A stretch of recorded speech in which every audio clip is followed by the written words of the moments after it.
Hello hi friends, welcome back to black sports. Friends, ఈ వీడియోలో అయితే మనం 2 టాపిక్స్ పైన అయితే డిస్కస్ అయితే చేద్దాం అనమాట.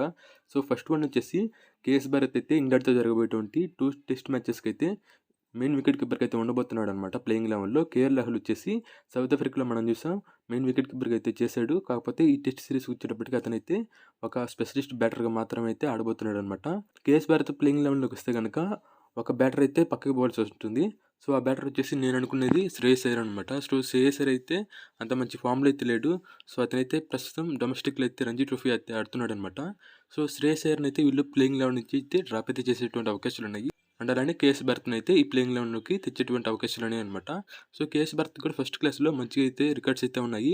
కాకపోతే అతను ఇప్పటివరకు అయితే ప్రూవ్ చేసుకునేది అయితే లేదనమాట ఇంటర్నేషనల్లో. అండ్ కేఎస్ భరత్కి ఈ సిరీస్ వచ్చేసి చాలా అయితే ఇంపార్టెంట్ అనమాట. ఒకవేళ ఈ సిరీస్లో మంచిగా పర్ఫామ్ చేస్తే కనుక అతను అప్కమింగ్ టెస్ట్ సిరీస్ కూడా బీసీఐ సెలెక్ట్ చేసేటువంటి అవకాశాలు ఉన్నాయి. అలానే ప్లేయింగ్ లెవెన్లో కూడా ఆడించేటువంటి అవకాశాలు ఉన్నాయి.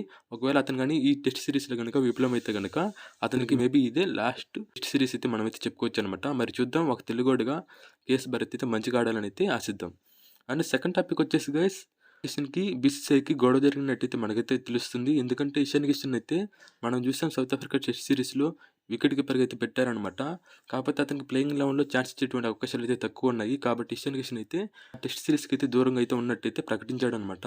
సో అతను మెంటలీ కొద్దిగా రెస్ట్ అయితే కావాలి, అందుకనేసి అతను రెస్ట్ తీసుకుంటున్నట్టయితే చెప్పాడు. సో ఈ విషయం అయితే సెలెక్టర్స్కి అండ్ అలానే టీమ్ మేనేజ్మెంట్కి అయితే నచ్చలేదు. కాబట్టి ఆఫ్ఘనిస్తాన్ తోటి జరగబెట్టినటువంటి T20 సిరీస్ కూడా అతనైతే ఎంపిక చేయలేదు. అండ్ ప్రస్తుతం చూసుకున్నట్లయితే కనుక ఇషాన్ కిషన్ని ప్రస్తుతం జరగబోయేటువంటి 2 టెస్ట్ మ్యాచెస్ కూడా అతనైతే సెలెక్ట్ అయితే చేయలేదు. సో మనం చూసుకున్నట్లయితే కనుక ఇషాన్ కిషన్ బదులు ధ్రువ్ జురెల్ని అయితే ఈ టెస్ట్ సిరీస్కి అయితే ఎంపిక అయితే చేస్తారు. సో ఇషాన్ కిషన్ అయితే పూర్తిగా అయితే పక్కన అయితే పెట్టేస్తారనమాట. సో మనం దీన్ని బట్టి అర్థం చేసుకోవచ్చు బీసీసీఐకి ఇషాన్ కిషన్ బిహేవియర్ అయితే నచ్చలేదనేసి. మరి చూద్దాం ఇషాన్ కిషన్ మళ్ళీ ఇండియా టీంలోకి ఎప్పుడు కంబ్యాక్ ఇస్తాడనేసి. సో ఫ్రెండ్స్, ఇదే అనమాట ఇవాళ వీడియో. మీకు నచ్చింది అనుకుంటాను. నచ్చితే కనుక ఈ వీడియోకి అయితే ఒక లైక్ అయితే చేయండి. అండ్ అలానే మన ఛానల్ కూడా సబ్స్క్రైబ్ అయితే చేసుకోండి ఫ్రెండ్స్. మీకు మీ కుటుంబ సభ్యులందరికీ కూడా భోగి పండుగ శుభాకాంక్షలు.